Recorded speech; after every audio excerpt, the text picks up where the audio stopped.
अस्सलाम वालेकुम। आज हम मौजूद हैं, हमारे बहुत ही प्यारे दोस्त हैं नासिर ढिल्लों साहब। उनका एक स्टूडियो है जिसमें वो बड़ा क्रिएटिव काम करते हैं।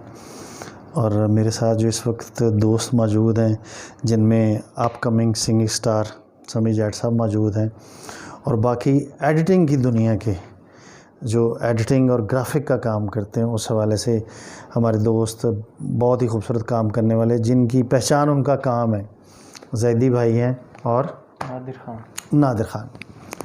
अच्छा, ये है कि बुनियादी तौर पे हर शख्स को ट्रेनिंग की ज़रूरत होती है, और वो इसलिए कि इंसान की पैदाइश के साथ ही उसको उसके हवासे खमसा दे दिए जाते हैं। बिल्कुल। जैसे इंसान पैदा हुआ तो उसे उसके हवासे खमसा दे दिए गए।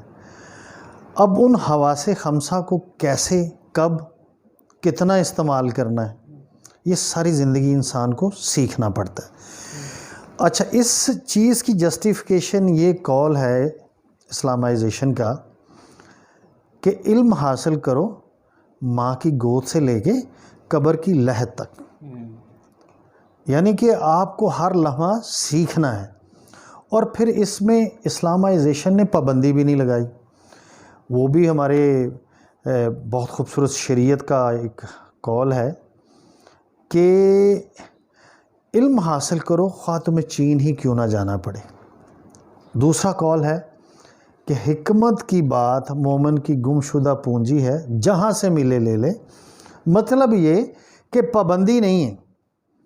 कोई गैर मुस्लिम अच्छी बात करता है उसकी बात सुने, कोई आपसे उम्र में छोटा है वो बात करता है वो बात सुने, और कोई आपका दुश्मन भी बाज़ औक़ात अच्छी बात करता है उसको भी आप अपने लिए मशअले राह बनाएं। अब यहाँ अगर आप नोट करें, लोग मोस्टली शिकायत करते हैं सिस्टम की, शिकायत करते हैं अपनों की कि जी मेरी कामयाबी के रास्ते में इसने रोड़े अटकाए हैं, मेरी कामयाबी में सिस्टम हायल हुआ है। अब अपनी सुस्ती को किसी की साजिश करार देना, इससे आसान कोई और तरीका नहीं कि आप अपनी ज़िंदगी ख़राब कर लें। अब ये है कि आपने इसका एक पैरामीटर है कि आप इसको पैरामीटर को इस्तेमाल करके चेक करें कि जो इस वक्त आपकी ज़िंदगी गुज़र रही है उसका लेवल क्या है। अच्छा, बहुत कम लोगों को नादिर पता है कि दुनिया में रोज़ाना 13 लाख लोग सोते हैं रात को और वो सुबह नहीं उठते। 13 लाख लोग डेली रात को सोते हैं, क्लॉक पे अलार्म भी लगाते होंगे, प्लान भी उनके होंगे सुबह क्या करना है, लेकिन वो सुबह नहीं उठते। और इससे आगे एक स्टेप जाएं तो दुनिया में इस वक्त हर रोज़ 40 लाख लोग ऐसे होते हैं बदनसीब जो अपने अजीज़ों के साथ एक कमरे में सोते हैं, और सुबह उनका कोई ब्लड रिलेशन वाला करीबी अजीज़ उनके साथ नहीं होता। किसी की माँ, किसी का बाप, किसी की बहन, किसी का भाई, किसी की बीवी। मतलब ये कि ज़िंदगी किसी वक्त भी आपसे वापस ली जा सकती है। कहते हैं कि ज़ीस्त हमसाये से मांगा हुआ जेवर तो नहीं, हर वक्त खो जाने का खटका सा लगा रहता है। और सूफी बरकत साहब फरमाते हैं कि अगर तुम्हारे आने से, दुनिया में तुम्हारे आने से कोई फ़र्क नहीं पड़ा तो ये यकीन कर लो कि तुम्हारे जाने से भी कोई फ़र्क नहीं पड़ने वाला। इमाम मालिक रहमतुल्लाह अलैह फरमाते हैं कि इंसान वो वाहिद जानदार है जो 2 दफ़ा जन्म लेता है। एक दिन उस वक्त जब अपनी माँ के बदन से पैदा होता है, और दूसरा जन्म उसका उस वक्त होता है जिस दिन उसको पता चलता है कि उसकी ज़िंदगी का मकसद क्या है। और मैं बीइंग ए मोटिवेशनल स्पीकर आपको एक नसीहत करना चाहूँगा कि जब सुबह आप नींद से बेदार हो जाएं, अल्लाह ताला की ज़ात आपको ज़िंदगी से दोबारा नवाज दे, sleeping is a younger sister of death. मौत की छोटी बहन है नींद। आपको अल्लाह ने दोबारा ज़िंदगी दी, आप उठ गए, तो उसको एक अपॉर्चुनिटी कंसिडर करें, और जो आपके ब्रेन को स्टक करती है चीज़ कि ये काम सही है, उसके ऊपर जुड़ जाएं, और फिर उसके बाद अपना जीने का लेवल चेक करें। क्या मेरी ज़िंदगी इस वक्त ह्यूमन लेवल के ऊपर है, या सुपर ह्यूमन लेवल के ऊपर है, या एनिमल लेवल के ऊपर है, या सब एनिमल के लेवल के ऊपर है। अब बहुत सारे लोग सुबह उठ के बड़े आहिस्ता आहिस्ता मुंह धोया, नाश्ता किया, फिर टीवी लगाया, बैठ गए। वक्त इज जस्ट पासिंग ऑन, वक्त गुजर रहा है। और फिर वो शाम को जब सोचते हैं, किसी से बात करते हैं, कहते यार, किसी ने पूछा जनाब आज की कीता है, की कर दे रहे हो? कुछ भी नहीं यार, कोई काम ही नहीं यार, गवर्नमेंट फेल हो गई, गवर्नमेंट सत्यानाश कर देता।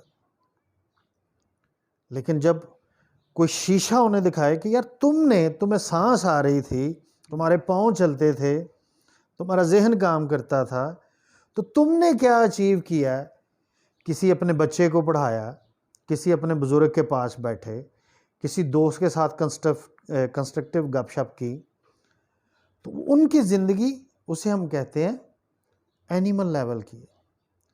एनिमल क्या करते हैं? सुबह उठे, चारा खाया, गोबर किया, ज़्यादा से ज़्यादा उनका लाइफ पार्टनर है तो रिप्रोडक्शन सिस्टम है उनका, या अपनी जान बचाने के लिए किसी ने मारने की कोशिश करी तो भाग गए, वो ज़िंदगी है आपकी। लेकिन जो ह्यूमन लेवल है, वो सुबह उठते ही सोचता कि या अल्लाह तेरा शुक्र है तूने ज़िंदगी दी।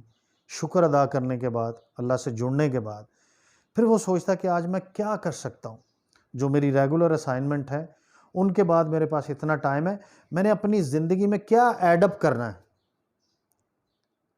क्योंकि आप सल्लल्लाहु अलैहि वसल्लम ने फरमाया कि जिस शख्स के 2 दिन एक जैसे गुजरे, जिस शख्स के 2 दिन एक जैसे गुजरे, कि जैसा दिन आपका आज गुजरा है कल भी ऐसा ही गुजरे या इससे नीचे गुजरे, हलाकत है उस शख्स के लिए। और आप यकीन जानें कि अल्लाह ताला ने इंसान को पावर ऑफ चॉइस दिया है। आपके सामने पानी की बोतल पड़ी है, आपके सामने कोल्ड ड्रिंक पड़ी है, चॉइस इज़ योर्स। चॉइस आपकी है, आप पानी पिएं, बोतल पिएं, किन्नू खाएं, तरबूज खाएं, वट एवर यू वांट, जो मर्जी खाएं, लेकिन उसके नताइज आपको भुगतने हैं। फिर अल्लाह मियाँ से आप गिला नहीं कर सकते कि ये खाने से मुझे डायरिया हो गया, ये खाने से मेरी सेहत अच्छी नहीं रही। तो इसलिए कामों में भी अल्लाह ताला ने पहली चॉइस आपको दी है कि आप अच्छाई की तरफ जाएं। और अल्लाह ताला का चूँकि ये एक फॉर्मेट है कि अगर वो चीज़ आपके लिए बेहतर नहीं होगी, तो अल्लाह ताला की ज़ात हर इंसान के लिए हालात ऐसे पैदा करती है कि उसे वाइब्स आती हैं कि मुझे ये नहीं करना चाहिए, तो आपको ध्यान देना चाहिए। और इसमें कहते हैं, बाज़ लोग पूछते हैं कि जी वहम और अल्हाम में क्या फ़र्क होता है? वहम और अल्हाम, अल्हाम नेचुरली होता है, अल्लाह ताला आपको एक वाइब देता है कि इस तरफ ना जाओ। एक वहम होता है, तो उसमें हमारे बड़े अच्छे एक मुफक्कर हैं पाकिस्तान के, सूफ़ी अहमद रफ़ीक अख्तर साहब, वो फरमाते हैं कि जो मुसलसल रहे, जिसके ऊपर आपका जहन मुसलसल ज़ोर दे, वो अल्हाम है। वहम आता और निकल जाता। तो मेरी आपसे गुजारिश है कि नादर भाई, समी भाई, जैदी भाई, कि ये जो वक्त है इसकी कदर करें, क्योंकि जब आप वक्त की कदर नहीं करते तो वक्त भी आपकी कदर नहीं करता। ये अल्लाह ताला का एक फॉर्मेट है। तो जब वक्त की कदर करेंगे, वक्त आपको ऐसे उठा के लेके फिरेगा। क्योंकि जितनी भी सक्सेसफुल लोग हैं दुनिया में, अगर उनकी कामयाबी के पीछे आप जायज़ा लें तो आपको पता चलता है कि इन्होंने, they are the best user of their time. उन्होंने अपनी एक टाइम मैनेजमेंट ऐसे की होती थी, टू डू लिस्ट बनाई होती थी रात को कि सुबह उठ के क्या क्या करना है, और वो उस पर पूरे तरीके से अमल करते थे। और जब वो दिन ग़ुरूब होता था तो उनका दिन बड़ा प्रोडक्टिव होता था, उसमें उन्होंने बहुत कुछ अचीव किया होता था। तो वक्त की कदर करें, यही सारे दोस्तों को मैसेज है, यही आपको मैसेज है। अल्लाह ताला हमारी की हुई बात को रियाकारी से महफूज फरमाए, हमें उस पे इस्तकामत की तौफ़ीक अता फ़रमाए और सिद्क़ के दिल से अमल करने की तौफ़ीक अता फ़रमाए। आप दोस्तों का बहुत बहुत शुक्रिया।